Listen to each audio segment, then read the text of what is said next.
comme j'explique, c'est une science.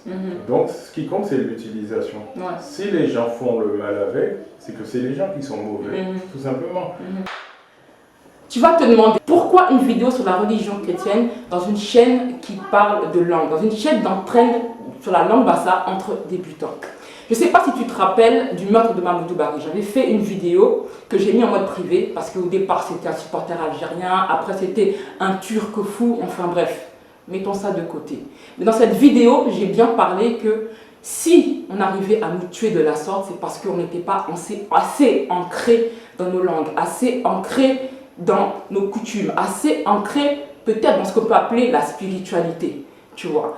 Et il m'a paru en fait important, moi je trouvais ça c'était vraiment important en fait de parler de la première religion des Africains, qui est la religion chrétienne. Pourquoi nous on est attachés à cette religion? Pourquoi dès qu'on parle de coutumes, de mbok, de quoi que ce soit, de mbombok, il y a cette espèce de rejet viscéral, tu vois. Donc c'est pour ça qu'aujourd'hui, j'ai voulu faire une vidéo d'interview avec un expert afro-descendant à la question, pour qu'on sache d'où ça vient, pour qu'on sache pourquoi on a ce rejet-là. Donc, je te propose de rester connecté jusqu'à la fin pour aller au fin fond de l'histoire de la religion chrétienne. Pierre Minou, bienvenue sur la chaîne Bassa Polynue. Comment tu vas? Ça va très bien.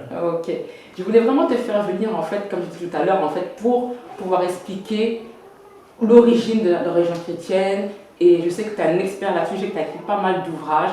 Est-ce que tu pourrais te présenter à nos abonnés qui ne te connaissent pas? Pour ceux qui ne me connaissent pas, je suis Pierre Miron, afro-descendant de la Guadeloupe, Karukéva.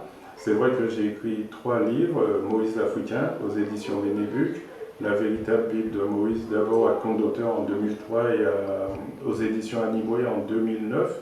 Si j'ai bonne mémoire, et à compte d'auteur en 2016, Prière et enseignement pharaonique de Nafa Kouroué, qui est le vrai nom du pharaon Akhenaton. Et hormis ça, je suis le concepteur de la camitude. C'est un concept visant à se réapproprier notre identité, que j'ai élaboré dans les années 1990 déjà. Et c'est la première fois que des Noirs utilisaient le mot Kam pour se désigner. Donc avec un ami, Sekou Manga, on avait lancé le mouvement Moonkam. Donc c'était des Noirs de la diaspora et on s'appelait les Moonkam. Et par la suite, il y a eu Africamat. Donc l'article est ressorti sur Africamat, il y avait Internet à cette époque.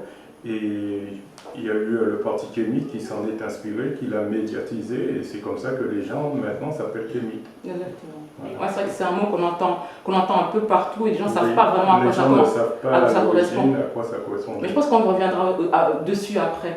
Et est-ce que tu peux nous dire en fait, pour que les auditeurs comprennent bien en fait, comment est née la religion chrétienne et par qui, par quoi, comment elle est née en fait? C'est un peu compliqué tout ça, parce que la religion chrétienne n'est pas née ex nihilo, à partir de rien. C'est-à-dire qu'il faut remonter bien avant. Il y avait le judaïsme qui est divisé en 4 sectes. Il y a les pharisiens, les sadducéens, les esséniens et les zélotes.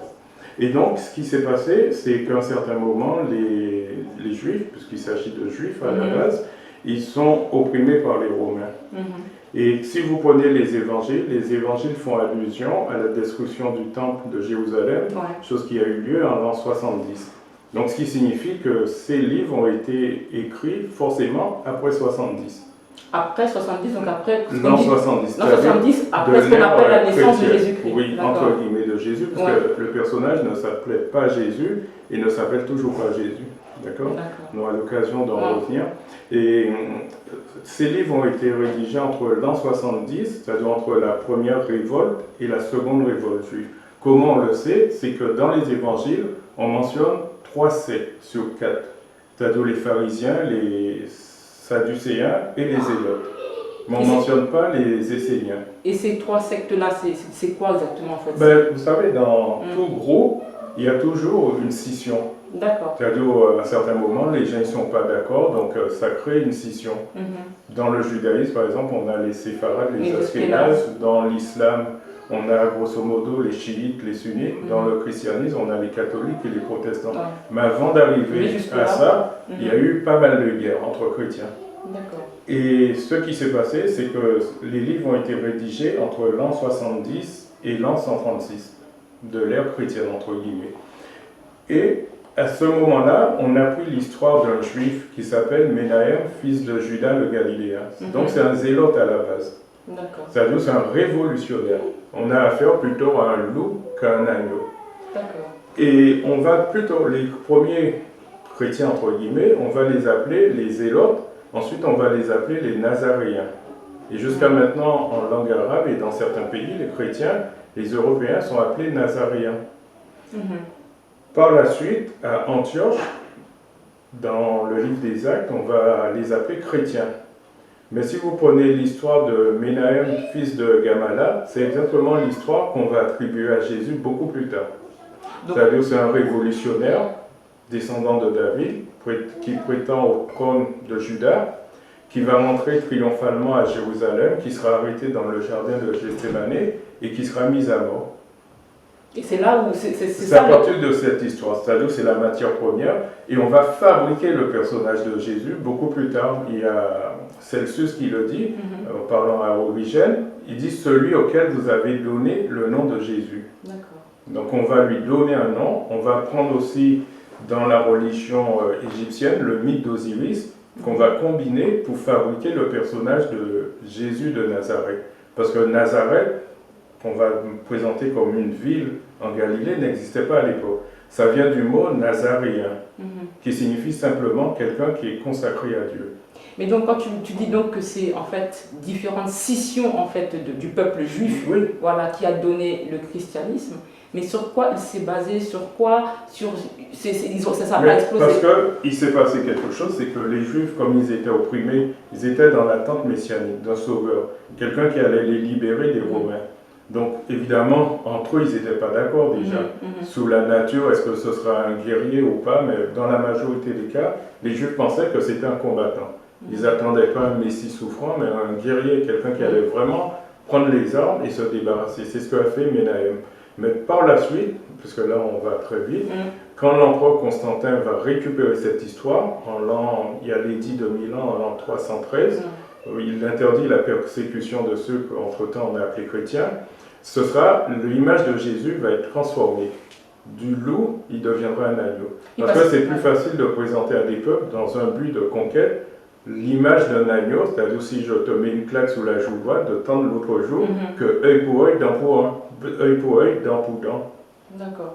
C'est vrai que, en fait, peu de chrétiens savent qu'il y a eu un personnage clé dans la religion catholique, apostolique et romaine.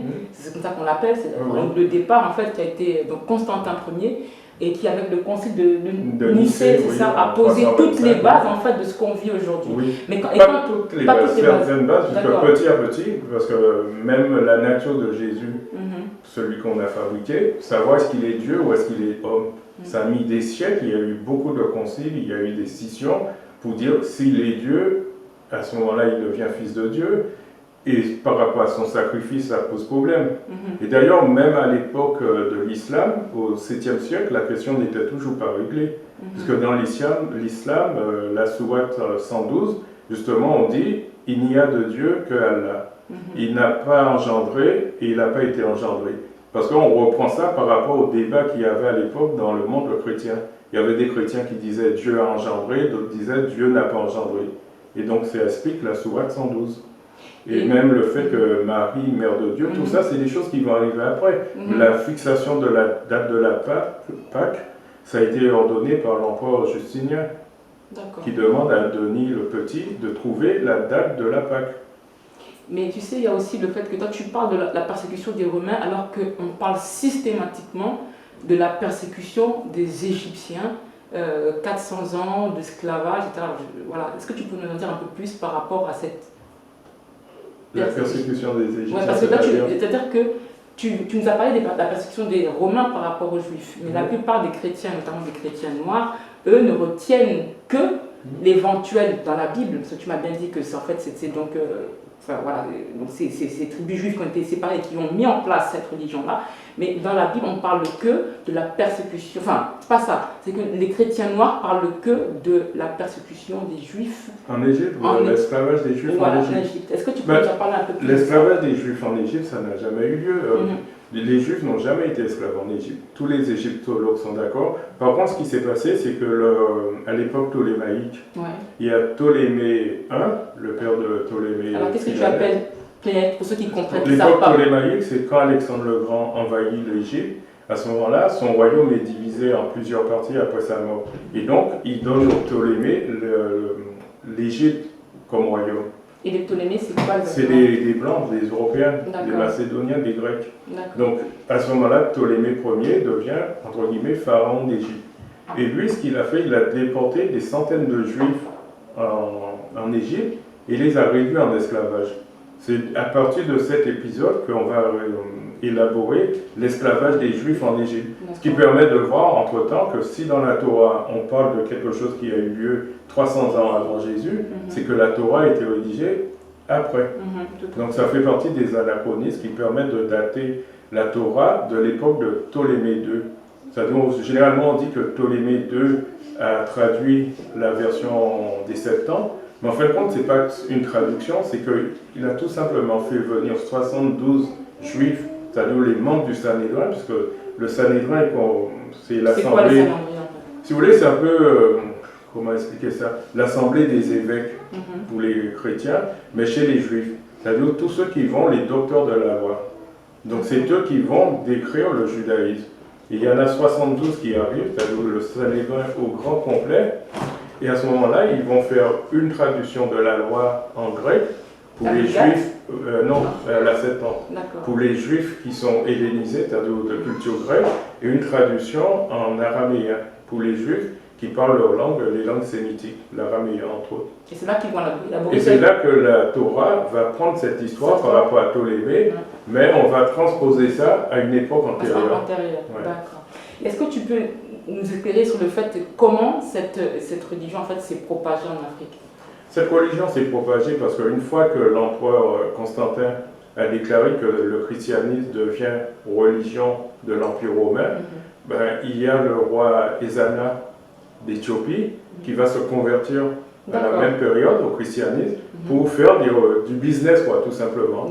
D'ailleurs, Mobali Makassi le dit très bien, c'est pour faire du business. Donc il s'est converti et parce que c'était plus avantageux, comme maintenant des rois qui deviennent, pas des rois, des présidents qui sont dans la franc-maçonnerie et tout ça pour être sur un pied d'égalité avec les présidents européens.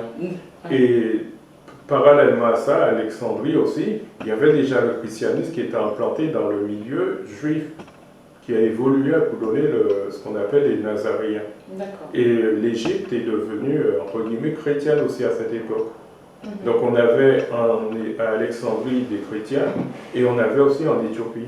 Donc c'est quand le roi d'Éthiopie, Ezana, s'est converti au christianisme pour faire du business avec le roi Constantin, avec l'Empire romain, que le christianisme est rentré en Éthiopie. Mais avant, les Éthiopiens, ils n'étaient pas chrétiens. Ils étaient quoi? Très bonne question. Il y en a qui disent qu'ils étaient à moitié juifs pour certains et d'autres animistes. Parce qu'entre-temps, le judaïsme était rentré aussi en Éthiopie avec les juifs qui se trouvaient à Éléphantine. Quand le temple d'Éléphantine, le temple de Yahoo a été détruit par les prêtres égyptiens. Donc les juifs, ils ont migré en remontant le Nil et ils sont arrivés dans la région du Goder vers le lac Tana. Et c'est là que le judaïsme a été implanté en Éthiopie. Donc une partie de la population était de confession juive et l'autre partie était animiste. D'accord. Donc ça a toujours été importé. Oui, toujours. C'est-à-dire le judaïsme, le christianisme, l'islam ne sont pas nos religions, c'est des religions importées. D'accord. Et la partie, quand le christianisme est arrivé avec, au XVe siècle, avec les Portugais, Henri le Navigateur, ceux qui ont installé l'esclavage, comment ça s'est passé à ce moment-là? Comment ça s'est passé? C'est-à-dire quand les Portugais arrivent dans le royaume Congo, ils vont convertir le roi du Congo au christianisme. Et une fois que vous devenez chrétien, la suite logique, c'est l'esclavage. C'est-à-dire une fois que le roi était chrétien, il a imposé à son peuple. Et à ce moment-là, les Portugais, ils ont commencé à pratiquer l'esclavage aussi. Parce que je sais que justement le roi dont tu parles, le roi Zingabemba, on a des extraits de ses lettres qu'il envoie justement au royaume des Portugais, où il expliquait quand même bien que justement il se convertissait pour qu'il soit son frère en Christ, et que du fait qu'il soit son frère en Christ, il fallait arrêter Donc l'esclavage. Oui. Donc il a aussi voulu le faire, ça je me rappelle très bien aussi, parce que je sais que Bonaparte aussi en parlait, il a voulu aussi justement cette conversion-là pour qu'il puisse arrêter aussi les razzias négrières. Oui, tout à fait. Et une autre question en fait, c'est vrai qu'au jour d'aujourd'hui, moi quand je voyage au pays, même notamment au Cameroun, cette religion-là est très très présente et les Africains sont très très très attachés à cette religion-là. Et qu'est-ce qui fait que justement qu'il y ait en fait cet amour en fait inconditionnel de cette religion? Qu'est-ce qui fait que qu'est-ce que les Africains peuvent trouver en fait en miroir, tu vois, à cette religion pour y être vraiment attachés à ce niveau? Il y a plusieurs explications. Chaque conférencier a son explication. Tout à fait. Moi, je pense plutôt qu'il y a eu ce qu'on appelle un transfert. Ouais. C'est-à-dire, quand les Noirs se retrouvent esclaves, ils ont la Bible. Donc, en lisant la Bible, ils se rendent compte qu'il y a Pharaon qui opprime le peuple de Dieu.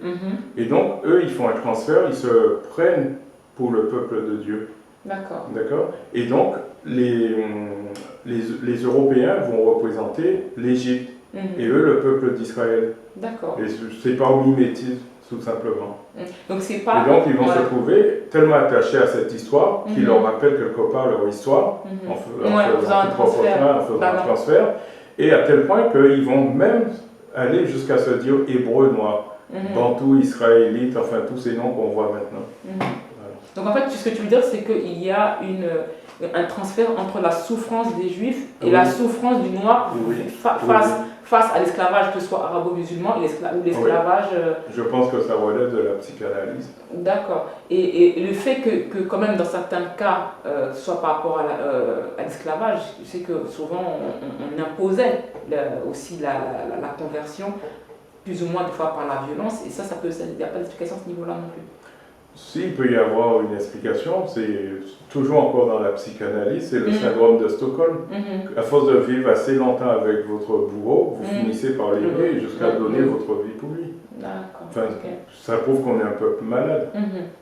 Et la cinquième question, c'est, tu vois, moi je voyage un peu au pays, et c'est vrai que j'ai tendance à poser la question sur le Mborbassa, sur toutes ces coutumes et toute cette spiritualité liée, par exemple pour le cas en fait sur le peuple Bassa. Et en fait, tu as différentes réactions. Soit tu as des réactions totalement de rejet, où on te dit que voilà, les coutumes du Mbok, le veuvage, etc., c'est de la barbarie, quoi que ce soit. Soit tu vas avoir des personnes qui vont se dire oui, on connaît le Mbok parce qu'ils sont nés là-bas. Tout simplement, ils l'ont juste côtoyé étant nés là-bas, mais par exemple, dans leur pratique, si tu veux, journalière, ils n'appliquent pas le Mbok. Ils le connaissent, ils vont te dire que même toi tu ne connais pas, mais ils n'appliquent pas le Mbok. Moi, ma question c'est la suivante. Pourquoi, en fait, qu'est-ce qui fait que, donc, par rapport à la question précédente, qu'est-ce qui fait que l'Africain, dès que tu parles de spiritualité ancestrale, de Mbok, ça peut être même de vaudou, de religion, tous ces mots-là, même gens peut-être qui vont regarder notre vidéo, ont cette réaction épidermique, si tu veux, contre tout ce qui peut être lié justement à cette spiritualité éventuellement africaine.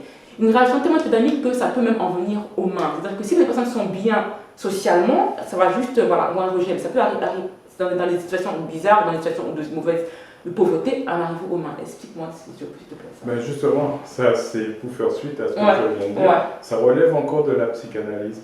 Ça veut dire à partir du moment où les Noirs vont adopter une vision étrangère, c'est une vision qui sera antagoniste à leur propre vision. C'est-à-dire si vous prenez la Bible, sans rentrer dans le détail, le premier animal qui sera maudit, c'est quoi? C'est le serpent. Or, le serpent, c'est un symbole divin chez nous. Sous la tête de tous les pharaons, il y a le serpent pour montrer que c'est un être divin. Donc, ça devient un animal maudit. Ensuite, le premier patriarche qui sera maudit, c'est Cam. Un noir. Un noir. Donc, après, ça va être l'Égypte. Ça va être carrément maintenant tout le pays des Noirs. Tous les pharaons, puisque vu qu'on ne donne pas le nom du pharaon, c'est tous les pharaons qui sont maudits. Donc un Noir qui rentre dans une vision dénigrante de sa culture ne peut y avoir que ce genre de réaction. D'autant plus que c'est lui, il s'identifie comme déjà étant le peuple de Dieu. Tout à fait. Et d'ailleurs, dans la Bible, il me semble bien que tous les enfants de Cam sont des provinces ou des pays noirs. Donc, Pout, Mitzraïm, c'est l'Égypte, Pout, Ce qui prouve Couche. que Cam, justement, parce que souvent les gens disent que Cam, c'est uniquement l'Égypte. Non. Parce que, bon, quand on parle, c'est vrai, dans le livre des psaumes, des miracles dans le pays de Cam, c'est l'Égypte. Mais quand vous prenez le chapitre 10 de la Genèse, qu'on donne les descendants de Cam, dedans il y a Misraïm. Misraïm, c'est l'Égypte. En plus, c'est un pluriel, duel en hébreu. Donc, Côte et basse Égypte. Ensuite, il y a Pout, et c'est le pays de Poun, c'est la Somalie. Il y a Couche, l'Éthiopie, etc. Donc, ça prouve que c'est des entités géographiques qui relèvent de Cam. Donc, ce qui veut dire que Cam, c'est l'Égypte, mais par extension, c'est tout le continent. Un peu comme l'Amérique, c'est les États-Unis d'Amérique, mais l'Amérique, c'est aussi le continent. Donc, en gros, on peut dire que dans la Bible, si on maudit Cam, c'est tout le continent. Enfin, il dit maudit soit Canaan, qui soit esclave de ses deux frères, à Genèse 9, verset 27, mais en fait, c'est tout le peuple noir. Et d'ailleurs, c'est comme ça que les Européens l'ont compris et qu'ils l'ont appliqué. Tout à fait, tout à fait. La prochaine question, en fait, c'est par rapport à ce qu'on appelle des guerres saintes, parce que dans ces religions dites révélées, christianisme, islam, judaïsme, il y a des guerres saintes. Voilà. Je sais que moi, par exemple, à l'école, on m'a appris qu'il y avait eu des dragonnades, tu vois, pour forcer les protestants à se convertir. C'était expliqué dans la violence. Il y a eu une inquisition, donc la religion catholique, par rapport aussi à eux-mêmes pour pouvoir que les gens restent catholiques, ou ça. Bon, les croisades contre les musulmans, etc. et tout. Est-ce que l'Afrique a aussi pratiqué des guerres saintes pour pouvoir imposer sa vision des choses à un peuple étranger? Non, pas du tout. On ne trouve ça à aucun moment de notre histoire. Pourquoi la religion est personnelle? C'est pour s'élever spirituellement. Le seul conflit religieux qu'il y a eu, mais c'est même pas pour l'exporter, c'est à l'époque du pharaon Akhenaton. D'après d'autres, ce serait entre le pouvoir, entre le clergé d'Amon et le pharaon. Donc pour l'instant, la question n'est pas encore tranchée. Voilà, c'est quelque chose qui a duré 12 ans. Donc par rapport à 3000 ans, c'est rien du tout. Et la question a été vite réglée. D'accord.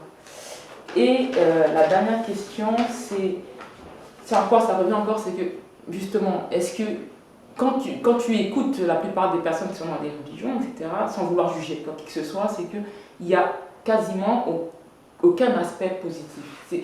Est-ce que tu peux nous parler des aspects positifs de la spiritualité africaine, déjà, qu'est-ce que c'est que la spiritualité africaine, la religion africaine, je ne sais pas comment on appelle ça, c'est quoi exactement? Déjà, ça nécessite vraiment une émission. Oui, tout à fait. On ne va pas trop rentrer dans le détail. C'est-à-dire, la spiritualité, c'est basé sur la loi comme le karma. C'est-à-dire, à chaque action correspond une réaction et tout se paye. Donc, c'est basé sur la maths, le principe. D'accord? Et ce qui fait que nous avons une mauvaise image de la spiritualité ou les cultes africains, c'est que c'est par rapport aux Européens surtout.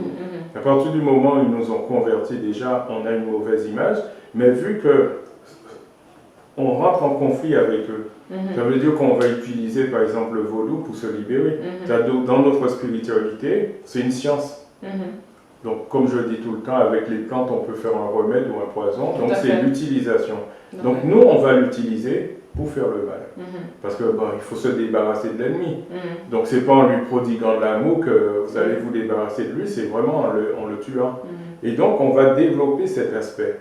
Et malheureusement, c'est ça que les gens vont retenir. Mais sinon, au niveau aspect positif, il y en a beaucoup. C'est-à-dire déjà, dans cette spiritualité, le rôle de la femme est primordial. Ce qui n'existe pas dans les religions importées qui sont basées sur le patriarcat. Donc là, comme on dit chez nous, souvent aux Antilles, j'ai entendu mes parents dire, après Dieu, c'est la femme. Donc voilà, il y a déjà ça. Il y a aussi ce qu'on va appeler la réincarnation. C'est-à-dire que c'est une doctrine fondamentale de notre spiritualité. Justement, en lien avec ce que je disais, qu'à chaque action correspond une réaction. C'est-à-dire que tout se paye. Il n'y a pas de fin du monde comme dans les religions importées, que tout le monde va mourir, que l'apocalypse, on sera tous jugés en même temps. Non, chacun est jugé par rapport à sa vie. Et par rapport à ses actes. Oui, ça veut dire que la fin, le jour du jugement, pour moi, ne correspond pas au jour du jugement pour toi. Exactement. Ouais. Donc moi, je vais comparaître et je vais dire je n'ai pas commis telle ou telle chose. Voilà. Oui, Donc on peut savoir exactement ce qui était prohibé chez nous par rapport à ce genre de choses. Oui, parce que je reviens à ce que tu as dit tout à l'heure, c'est que c'est vrai que on a l'impression, certains ont l'impression que voilà, la spiritualité africaine, c'est juste pour aller tuer l'autre, enlever l'enfant de l'autre, tuer les chances de l'autre, etc., que c'est juste utilisé pour le mal. D'ailleurs, même dans la langue bassa, au jour d'aujourd'hui, pour dire la sorcellerie, on dit makam. Donc, qu'est-ce que tu pourrais répondre à ces personnes-là, justement, qui disent que voilà, c'est que du mal, c'est que pour faire le mal, et puis voilà, et qui en ont marre de ça, en fait. Ben, moi, comme j'explique, c'est une science. Donc, ce qui compte, c'est l'utilisation. Si les gens font le mal avec, c'est que c'est les gens qui sont mauvais, tout simplement. Moi, je vois ça comme de cette façon. Si quelqu'un est fondamentalement bon, la personne sera toujours une bonne personne. Si la personne est une mauvaise personne, la personne sera une mauvaise personne. Et donc, pour notre spiritualité, nos cultes, nos traditions, c'est exactement la même chose. Si quelqu'un est fondamentalement bon, la personne va l'utiliser pour faire le bien.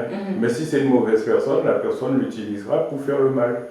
Donc, c'est vraiment les personnes à remettre en question et non pas la science. Pas la science, pas la même, mais c'est la personne elle-même de se remettre. Oui, c'est comme ici, la chimie. Tout à fait. On peut faire une bombe. Mais ce n'est pas cette science qui est mauvaise, c'est la personne qui va fabriquer la bombe. La médecine, c'est pareil, on peut faire avec une plante, on peut faire un remède ou un poison, mais ce n'est pas la plante qui est mauvaise, c'est la personne, ce qu'on va en faire. Chez nous, c'est exactement la même chose. En tout cas, Pierre Ninon, je te remercie pour tous ces apports-là. Et en fait, si vous vous demandez aussi l'intérêt de savoir, de connaître les langues anciennes et récentes, si vous vous dites, mais pourquoi apprendre sa langue, la langue africaine ancienne ou récente ou sacrée, restez connectés parce qu'il y aura une deuxième vidéo justement avec Pierre Ninon. Donc abonnez-vous si ça vous a plu, si ces vidéos vous plaisent, mettez-nous votre avis dans les commentaires et on se dit à bientôt pour la nouvelle vidéo.